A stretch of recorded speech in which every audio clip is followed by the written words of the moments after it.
The first step is honestly preparation. But preparation, that's a daunting word too, Mhm. is to find what you love. Right. Because as they say, if you're doing something you love, then you'll never work another day in your life. So it has to be something you love. Now, that doesn't mean a product necessarily, but it has to be something that resonates with you. Welcome to the Tribe of Leaders podcast. I'm serial entrepreneur and investor Emmy Kirshner, and I'm known for sprinkling just a little bit of glitter throughout the streets of Philadelphia and on the stages that I speak, while I help creative entrepreneurs stop struggling as the overworked admin in their business and become the CEO of their multi-six and seven-figure businesses. What has fascinated me over the years are the stories of success and failure that courageous entrepreneurs who have put it all on the line face as they change lives, disrupt industries, and become incredible leaders themselves. So if you're looking for a community of engaged entrepreneurs and you'd love to get some resources and tools that can help you fast track your business, I invite you to join the Tribe of Leaders Facebook group. The link is in the show notes if you want to connect with us, and of course, the group is free to join.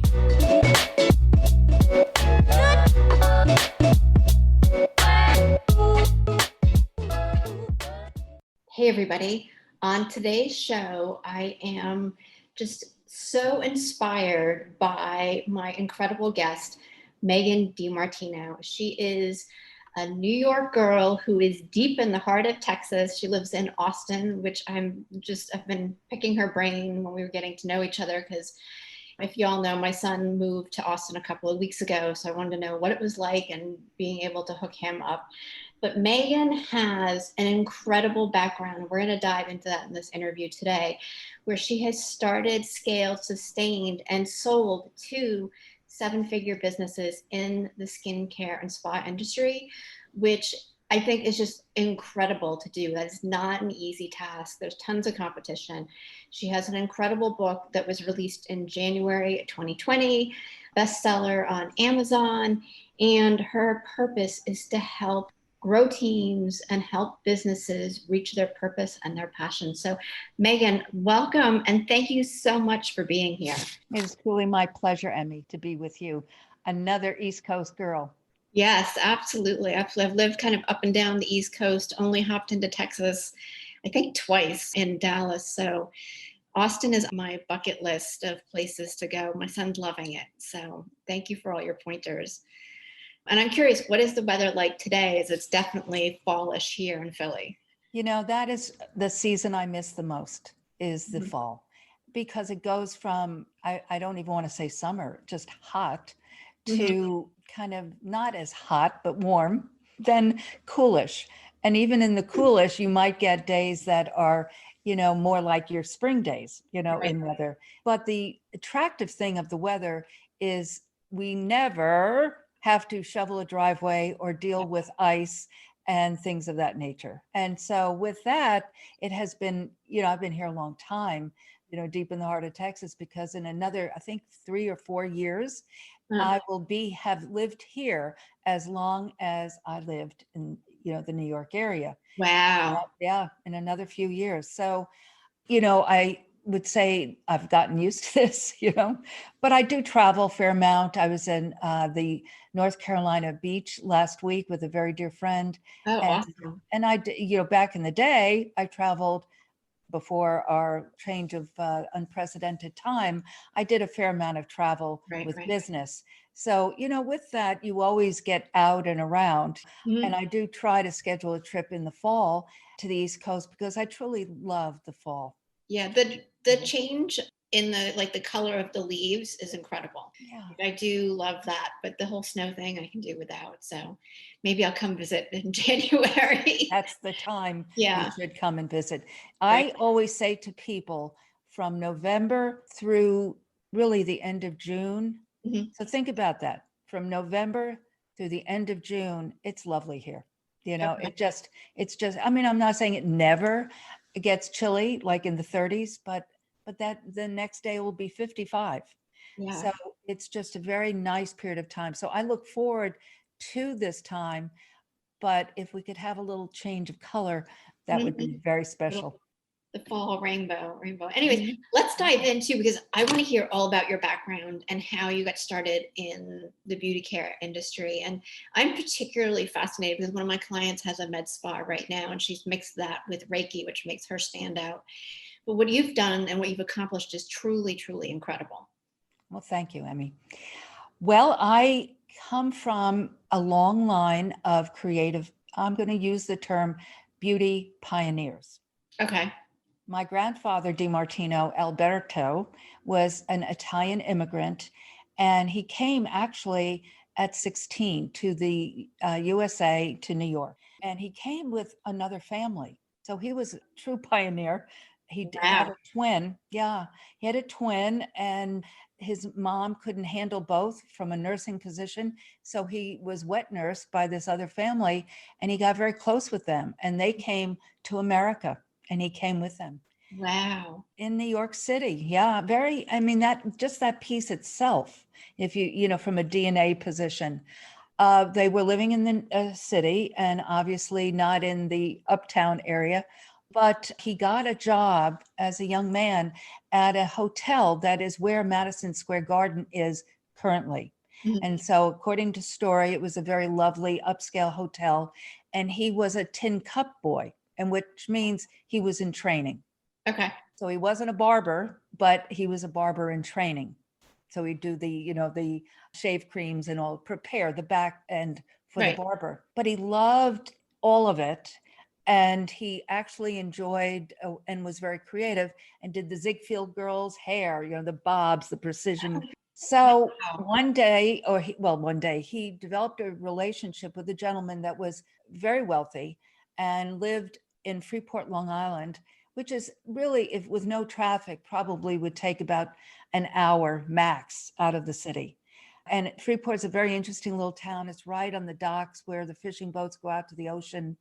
And it was on the train line, let's just say that. Right. So this man would take the train into the city, go to my grandfather. This is, when he became a barber.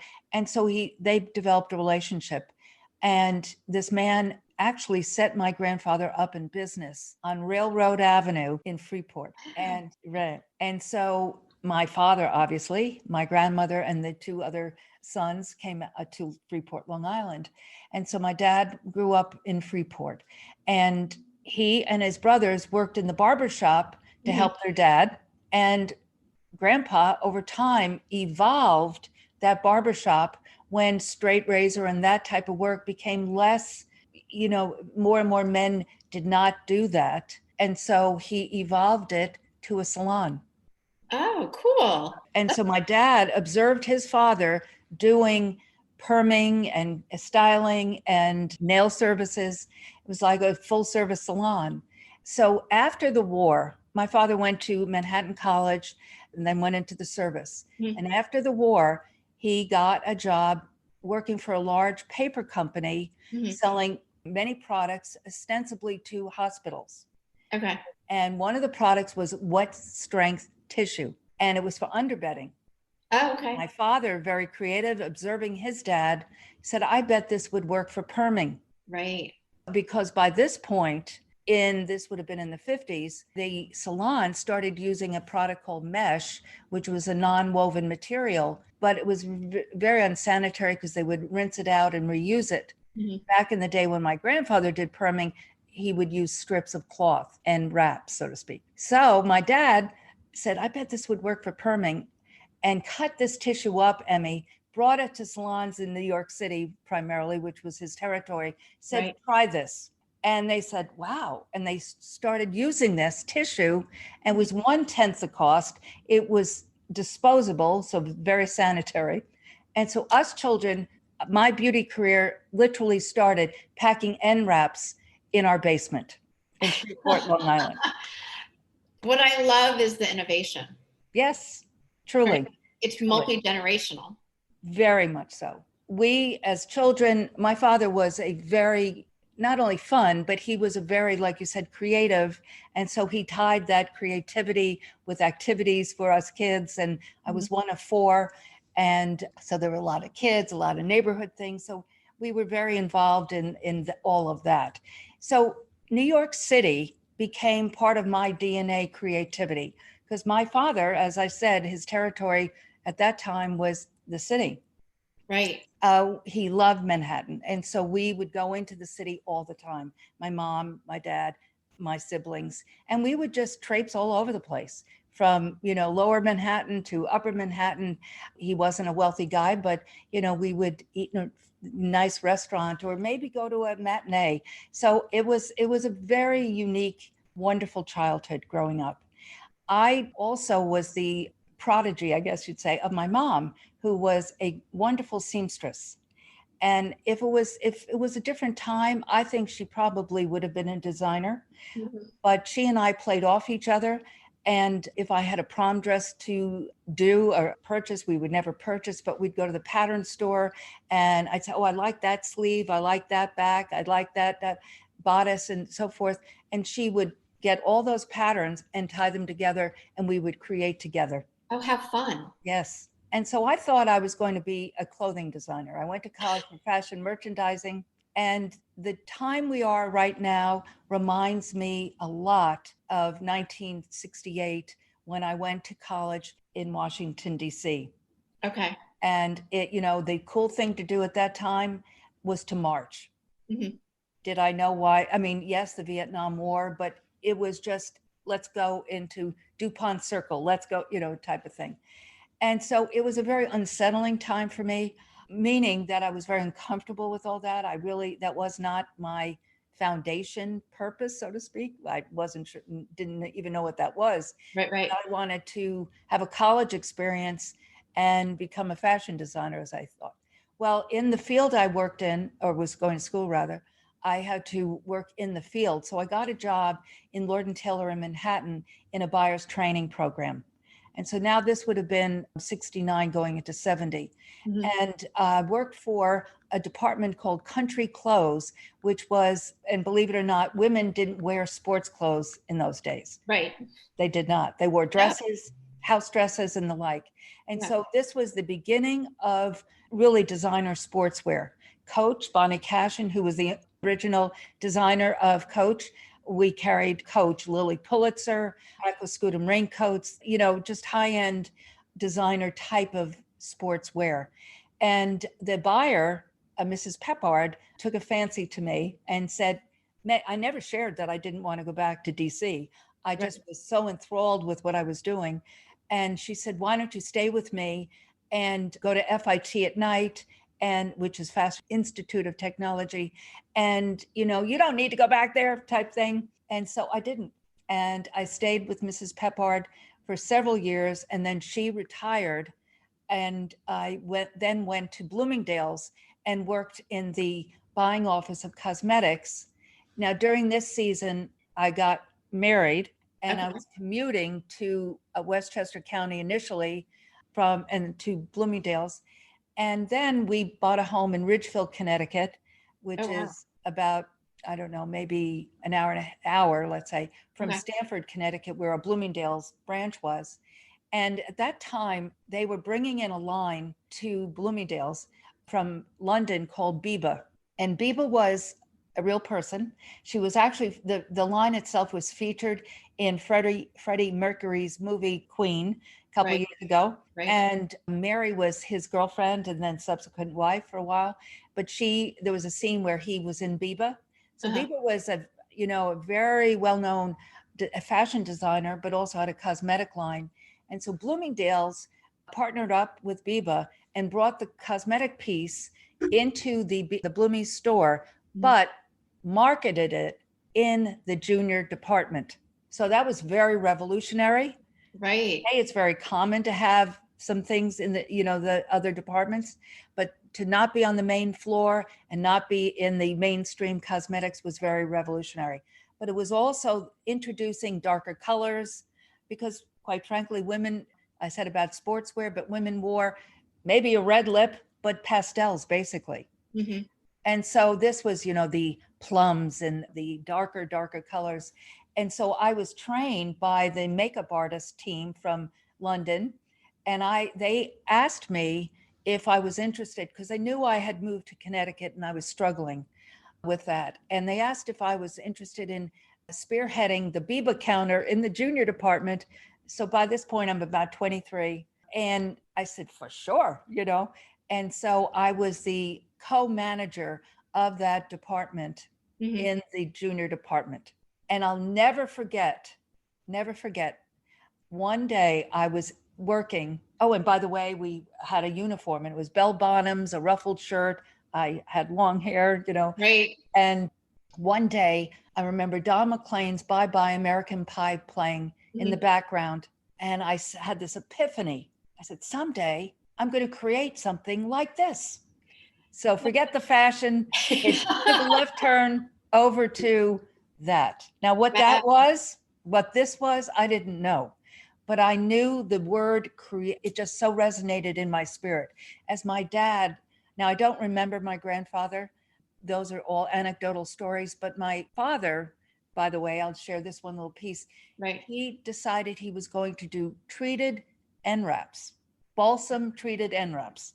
So in my mother's laundry room in our basement, he had all this tissue hanging like sheets, you know, your bed linen, and balsam, and he treated it himself. So meaning I grew up with that innovation and that creativity. So I'm curious, how long did it take you to, from that time where you're like, I'm going to create this, to you opening your first business? Too long.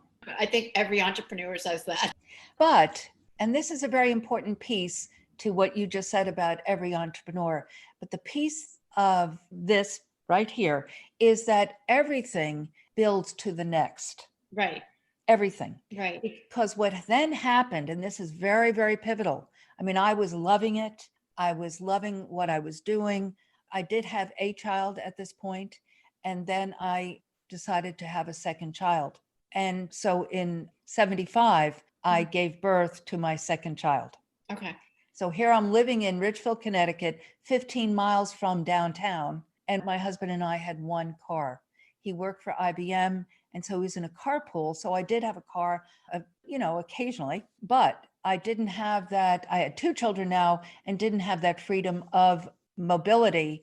Right. And I needed to get back working. Right. And so to keep sane, I was playing tennis. And so one day at the tennis court, this gal was having something, and I'm a curious person, and I went over to her, and it was a Tupperware party. And I asked her, what did she make doing this? Because I knew her, I played tennis with her. Right. And she said, oh, I'll have my manager call you. So the manager did call me. That was a recruiting question that I asked her. And so the manager came to my home, sitting at my kitchen table, went through the whole structure of, you know, you become a seller, you know, buy a kit, you know, do parties.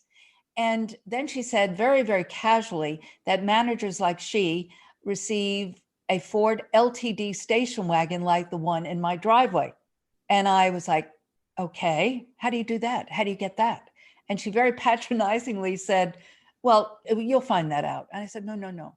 And I remember saying this, Emmy, I really am not interested, no disrespect, but I'm not interested in selling plastic bowls, but I am interested in that car. Right. So she said, okay, well, you become a seller, you know, do parties on a regular basis, and you then recruit 6 people, and that becomes your unit. Right. And I said, that's it? And she said, yes.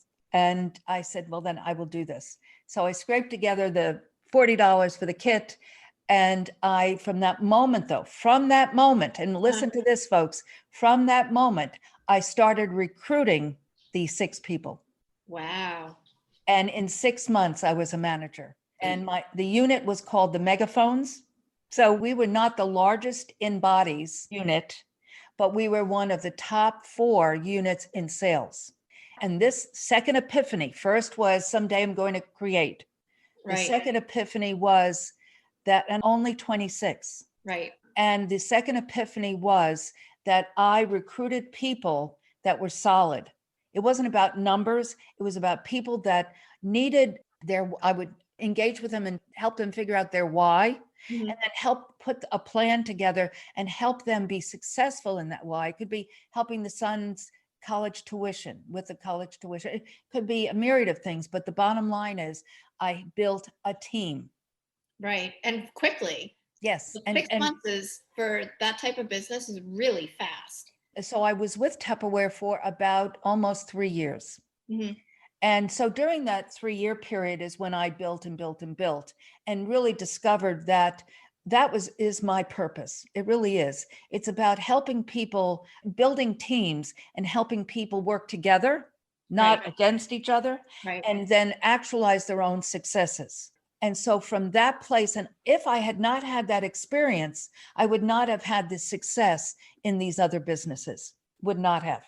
So Absolutely. that was a truly valuable experience in my career, truly valuable. Do you feel like as you've built other teams for your businesses now and even back then, that most people need help getting clear about what their purpose or their why is so that they can identify kind of the thing that will drive them? Most definitely. That's why I share these 2 points, these pivotal points, because I was just in my mode of life, like we all are. And all of a sudden, so I try to be aware. I'm talking about self introspection and Mhm. revelation, always have, but I wasn't that cognizant of that at the time. So as this evolved, yes, it's very, very, because I mentioned college. Now I was 26. I interfaced with people that were much older than I. Right. And there were people that were somewhat contemporary of mine, but generally speaking, a little older. And I would meet these people primarily at parties I did. And I Mhm. would always listen to, like when I approached that woman saying, "What did you make? What are you making?" So but I would pay attention to the individual. So getting to know the individual. And yes, Emmy, that's why my master's program that I have instituted in the spa industry, and we'll get into that, really is an offshoot of this. Mhm. It's listening, and it's also helping these people actualize their dreams, goals, and desires. So a leader needs to listen. That's the L of leading. You have Absolutely. to listen to a person. And then from there, help them build. But yes, very much so.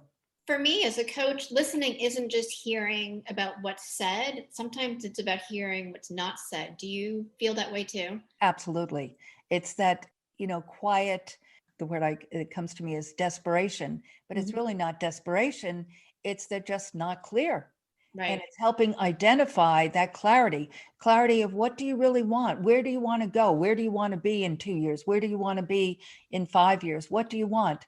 As you as a coach, and I Mhm. as a coach often hear, I don't know, Right. but that doesn't thwart me, and I'm sure it doesn't thwart you. You just help them continue to identify, and Mhm. then they have those aha moments. Right. So when your team members reach like the maybe the first or the second goal that they've set, how do you get them to see like bigger and beyond what they've initially set as their why or their purpose? Well, let me share. Now let's take a turn into the spa beauty industry. Let's Yeah, turn absolutely. there. And when I started my first brand let me share how I got to Texas. Let's not jump from Tupperware. So basically in 1982, I divorced in 1980, and I was selling advertising space in Manhattan. Loved it, but again, because I'm a New York girl, but it was not the right thing to do with two gals that, parents had just divorced. So Mhm. I joined my family's business. My dad by this point had developed, so he had the private label NRAPs in the beauty industry, but during the 70s, he developed dental and medical laboratory disposable paper related products, bite wing tabs for Darby Dental and other things. But Right. he wanted to come back to the beauty division and add some products. And he kept calling me saying, "Come on, join me. I want to add some products to the beauty division." So I finally said yes. Now, the only reason I was hesitant is we lived in Ridgefield, Connecticut. We had a wonderful support team, not only for myself, my friends, but also my kids, my Mhm. daughters. And so that was a big move, but also it was way the heck out on the eastern end of Long Island, where by this point his, business was. So that was also not attractive to me. But what was attractive was that I was able to, and this again was a very pivotal piece to the evolution. I was able, because he had no idea what he wanted to add. So my job, and he gave me some projects to do, which took me into Manhattan and different places to ask people in the salon arena, what did they need in reference to paper? Had to be paper. So this is the early 80s. And what I kept hearing was acrylic nails were happening. Ah, okay. And so back in the day, there was no nail industry that we know it today. The Asian world had not happened yet. But what was happening was all initial nail companies came from the dental world because of bonding teeth. So powder and I didn't know acrylic. that. A lot of people don't know that. So Creative Nail was founded by Dr. Nordstrom. He was a dentist. Even OPI, George Schaefer, was a dental distributor. He wasn't a dentist, but he was a dental distributor. So all of the original nail companies came from the dental world. And so if you visualize powder and acrylic, because most of us have had acrylic nails, you build that nail bed and they're wiping that brush on a terry towel and that stuff hardens, right? Yeah. And it destroys the towel. So what I kept hearing was these gals are doing these acrylic nails, going to these classes, coming back, and they're destroying our towels. So I went to my father, who was a genius in sourcing material. And I said, okay, let's do a towel. So what does it have to be? I said non-woven, well, I didn't know those words yet, but I said it needs to be absorbent and lint-free because they were complaining about the lint. Okay.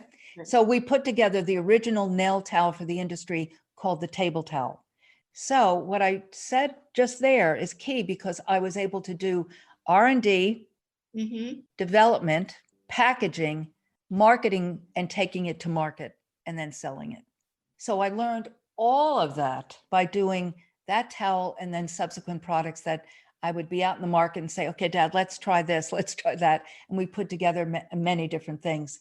All basically, the word spa didn't exist. This is 1982 to 1987.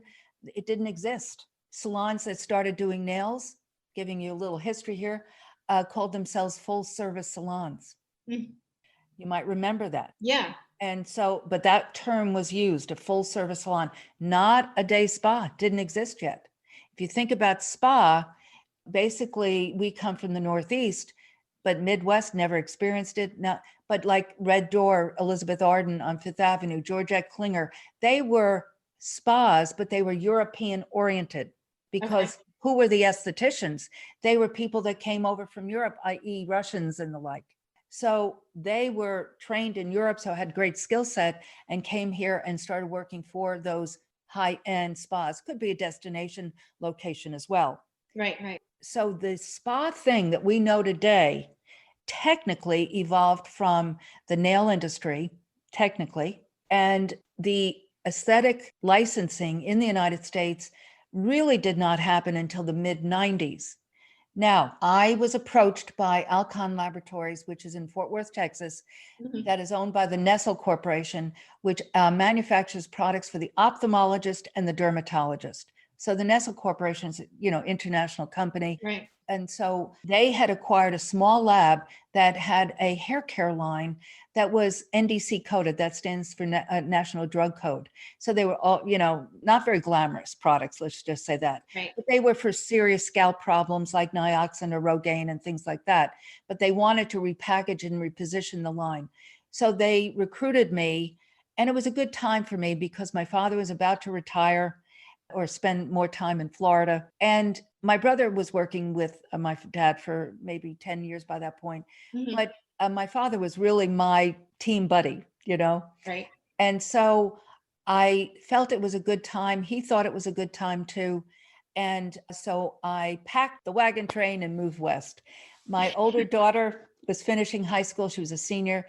So she finished on Long Island. And my 11-year-old, she had no choice. She had to move to Texas. So we both moved to Fort Worth, Texas in 1987. That's why I say in a couple of years, it'll be as long as I lived there. So I was the national sales and marketing director for this division under the umbrella of Alcon. But remember years ago, I said, listening to Don McLean there, someday I'm going to create this. That was now bubbling up. Now it's bubbling. with all of that creativity that I did with my race in my dad's company. And when I was recruited, one of the very attractive things for me, and it was least of which was weather, but what was very attractive to me was I was able to hang out with very sophisticated chemists because I'm not a chemist. I have a Right. sales marketing background, but I'm not a chemist. So I was able to glean so much information from these chemists, and especially one of the lead chemists, and he was very generous of information. But remember, this is now in the late 80s. The internet had not happened. You could not say, hey, Siri, tell me about da da da. I think about that. Like Hey, all the things, like just texting and how like in communication we are with didn't people. exist, right? Yeah. But I was privy to very sophisticated information because I was inside that company. And I read, and this probably was around the 1990, that Avon was going to launch a single product in the fall or the spring, I guess, of 1992. This might have been the end of 90 going into 91. So this is a ways away. Right. So my marketing brain said, this glycolic acid must be something, because Avon back in the day never marketed anything. It was the Avon lady in their little catalog, Right. other than Skin So Soft, a bug repellent. Right. So I went to this chemist one evening and I said, tell me about glycolic acid. And he went like this, and he said, well, and he starts this big, long dissertation on alpha chains, beta chains. I said, whoa, Raymond, you're talking to me. Okay, he went, okay, all right, I guess, why would Avon do this? He goes, I don't know. I'm not a lady, he said. But what he did say then, he said, but it's been used for years for eczema and psoriasis. Because remember, he's a chemist inside a pharmaceutical company. And he said, so it probably is exfoliation. I said, okay, all right. So I knew what I was looking for. I'm smack dab in the middle of the baby boomer generation. So by this point, I'm just turning 40. Right. And so I was using Night Repair from Estee Lauder. It was the only really result-oriented product out there, because remember, products were basically European, very heavy, very emollient-like. So I started calling labs around the United States, and I had gotten a lot of that information through the nail world and that type of thing, because I got to know a lot of those people, the pioneers in that. And I called labs and they either said, I have no idea what you're talking about, or we're thinking about doing R&D. Finally, now it's 91, and I found a lab that was starting to do R&D with glycolic acid. Well, were you nervous about just calling labs, even if you had connections? Like that would be a real stopper for a lot of people.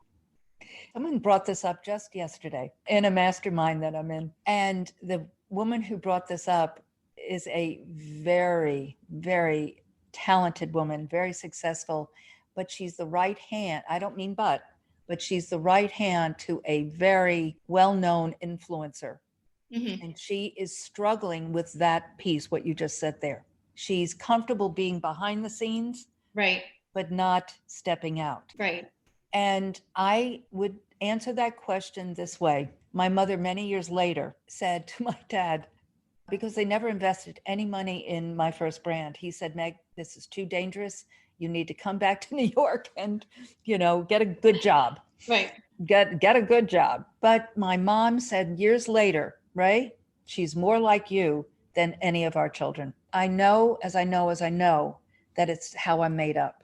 I also recognized, Emmy, as I'm sharing this story with your guests and your listeners, that not everyone is made this way. I understand that. But what I truly want to share is that we all have a story. And you have to start somewhere, and you have to take that first step. Right. So I would also answer, not just Ray's daughter, but I would also say that because of my experience of working for my father and doing that R&D and package design and so forth, that it was, I had to do all that by myself. So I learned to depend on me and to take step by step by step. Right. And it's that power of association and getting to know people. Because, for instance, I mentioned George Schaefer, who people probably do not know, but he's the founder of OPI, and everybody knows OPI nail polish. Right. But he was a Russian immigrant. And I went to him one day and I said, George, you need this towel. And he said with that accent, I do. And I, put a deal together for George. And to this moment, Race and Still Private labels that for OPI. Wow. So the point of the point is I'm not afraid to, if something makes sense, if something makes sense, I'm not afraid to step out and just ask, because you have to ask. Right. All people can say is, and they did say to me, I have no idea what you're talking about. Keep me on your list. I might be, I'll look into it, or whatever they said. But then, I kept looking, calling, asking. And because I knew if Avon was doing that, Emmy, it was only time. For somebody who isn't as bold or as comfortable being bold, and they see that they can benefit from starting to ask more, because I tell my clients too, like, you're already at no, so you might as well just put it out there. Is there any advice or wisdom that you have for somebody to get started?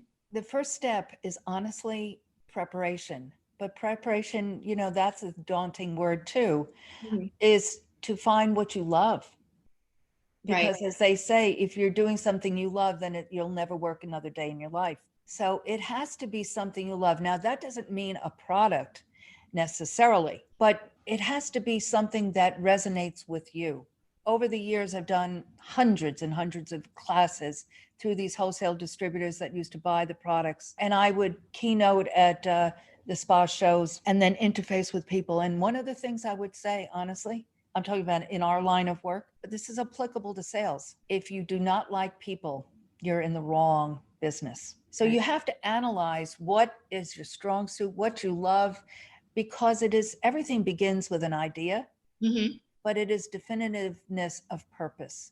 And it's that you take that idea and you have to, if you're going to be successful, as Napoleon Hill says, because I'm kind of quoting him right here, is you have to burn the boats, because you cannot start something and then say, no, this is like, oh no, I don't like. Yeah. Therefore, if you don't love this, you're not going to continue on.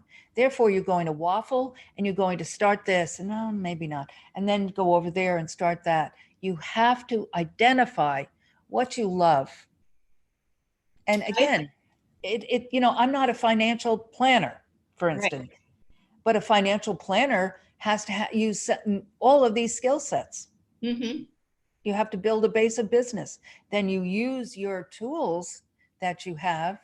A therapist. I mean, you're interfacing with people. You have to do what makes your heart sing.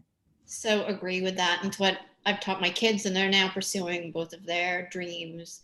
Yes. And because it does fuel you, and it does, I think, keep an interest and a passion and innovativeness, creativity, everything we've talked about, where you're looking at things differently as opposed to just here I am going to the salt mines again.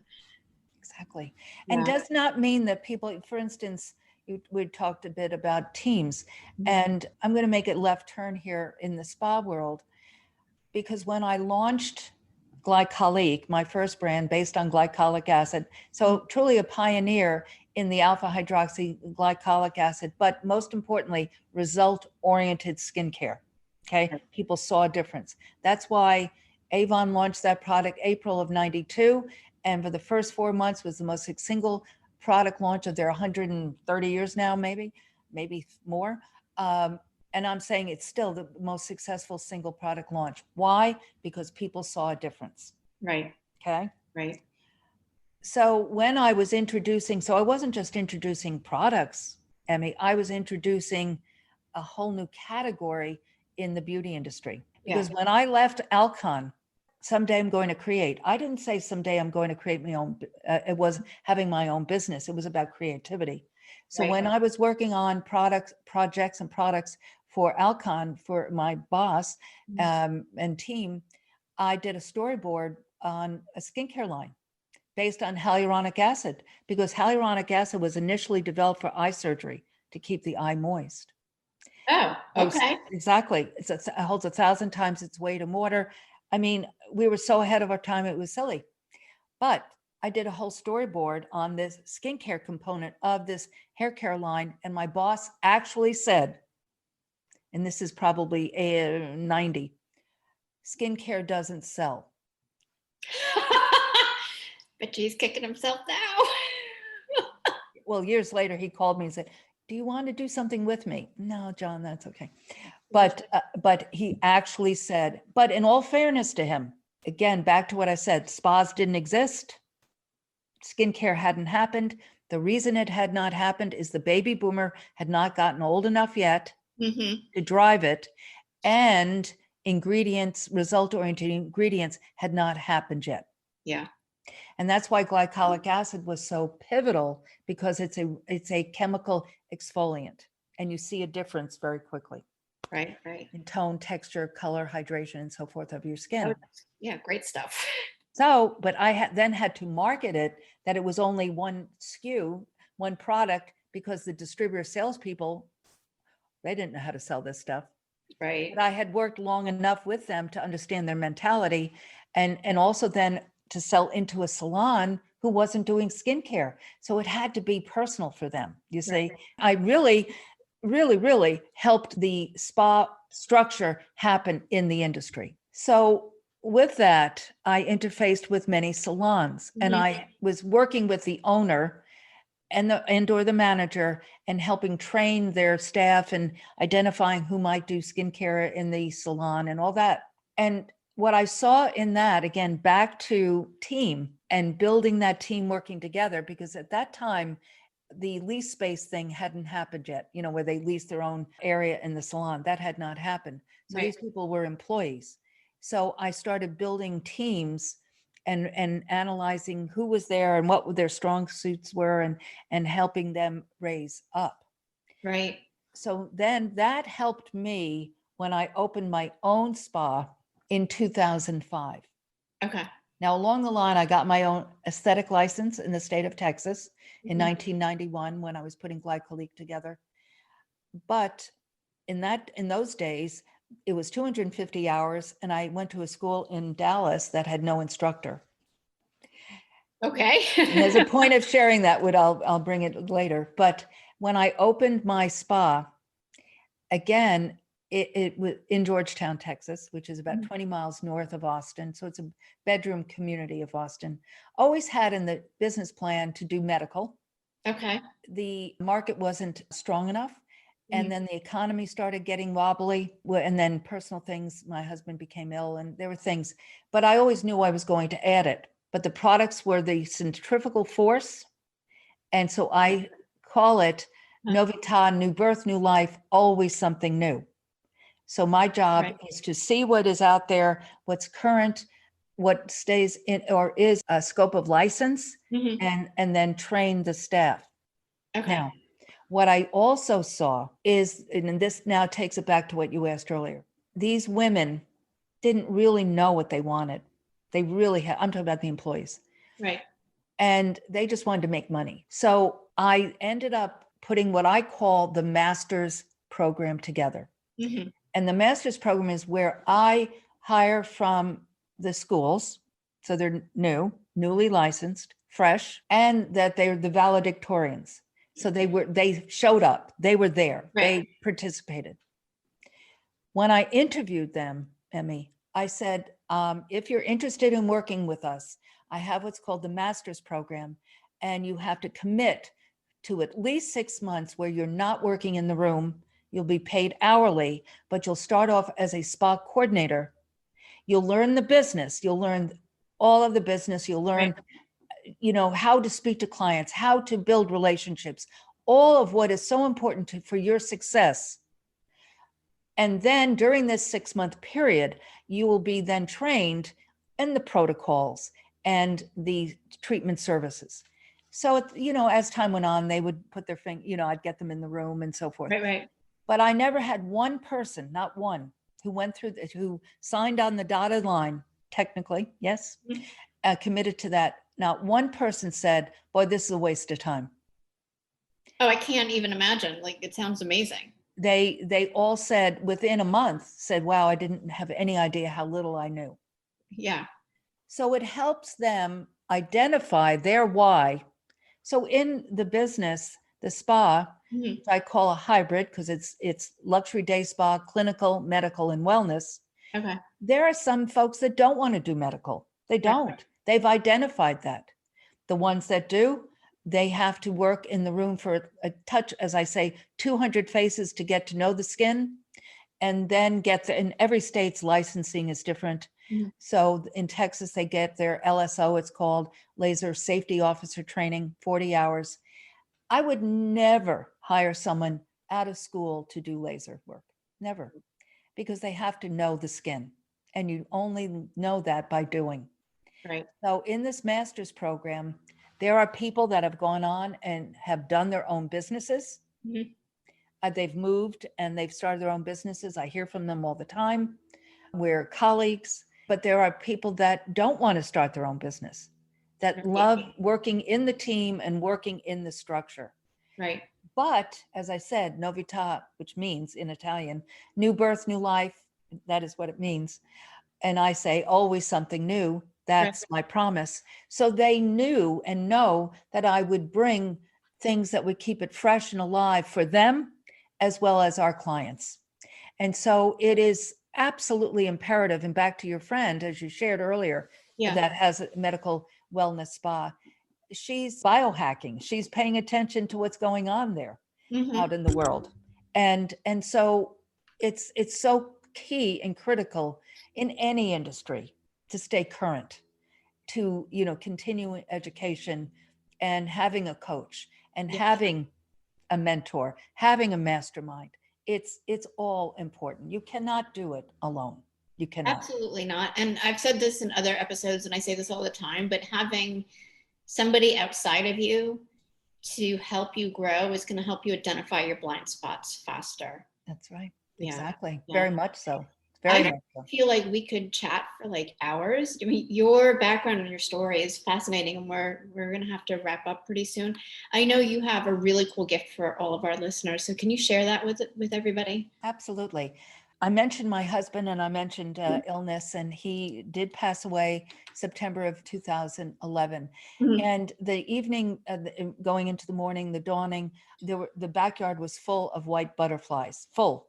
I thought, oh my Wow. gosh, am I hallucinating? I mean, what is going on here? And I just Right. put my head, I mean, it was just an experience that I'll never forget.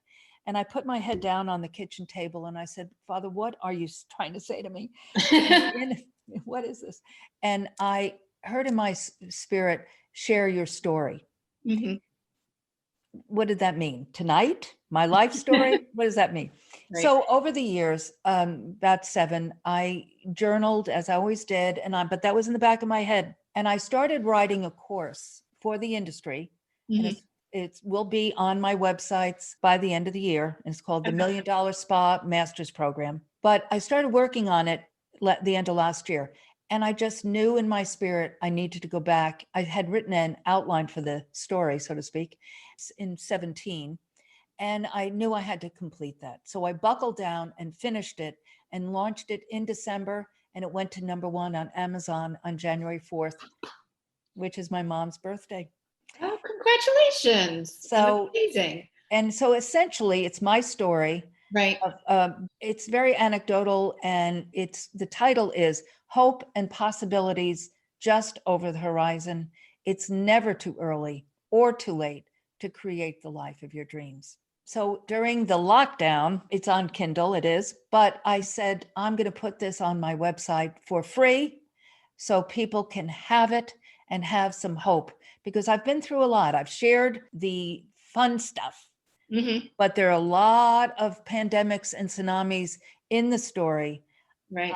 I've referenced a teeny bit, divorce and then illness and things, but there's others in there. And so I invite you all to go to megandimartino.com and download it. It's a PDF and Mhm. enjoy it. And just Yeah.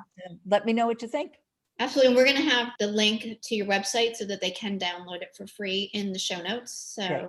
So they'll be easily accessible for everybody. And yeah, I would urge, I mean, your story, just what you've shared in this limited time is so incredible and in depth to know, the highs and the valleys would be, I think, really helpful for everybody, because it's not all, sunshine and rainbows. It is not. No. Everybody has downturns. And I think that's the thing we forget when we see everybody celebrating whatever success too, because we don't talk about the downturns. Yes. Yes. So I read a quote the other day. It's not life. If you're doing what you love, it's a voyage, not a journey.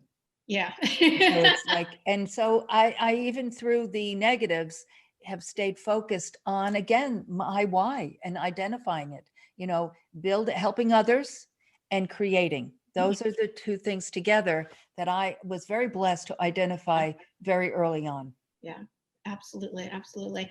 I would love to have you come back on the podcast too and do a part 2, because I think there's so much more for us to delve into with your story that'd be so helpful with and for our listeners. So yeah, this has been fantastic. Thank you so much. And everybody, please download Megan's book. I'm sure that it's going to be incredible. I'm going to download it myself and check it out, because you have so much to share and we can all learn from that. So thank you. And let everybody know too, where can they connect with you? Convenient for you would be to go on to that website, megandimartino.com, and leave your name and a comment or question. My email is megan@megandimartino.com. So those 2 areas, and I do get back to everyone. So, and then Facebook, the official Megan DiMartino, but you're going to have the social media, but I have a business page, megandimartino.com, or come on to my personal, which is Megan DiMartino, or business@Novita Spa. So you're everywhere. Awesome. Thank you so much for sharing your story. It's been fascinating and I really appreciate it. Thank you so much for being a listener to the Tribe of Leaders podcast. I am so grateful for each and every episode that you tune in and listen to. And I hope that you get a ton of value that you can implement starting today. And I do have just a quick favor. If you wouldn't mind hopping on to wherever it is that you listen to podcasts and leave us a rating and review, it would help us tremendously so that the Tribe of Leaders podcast can be found more easily and help inspire other entrepreneurial leaders.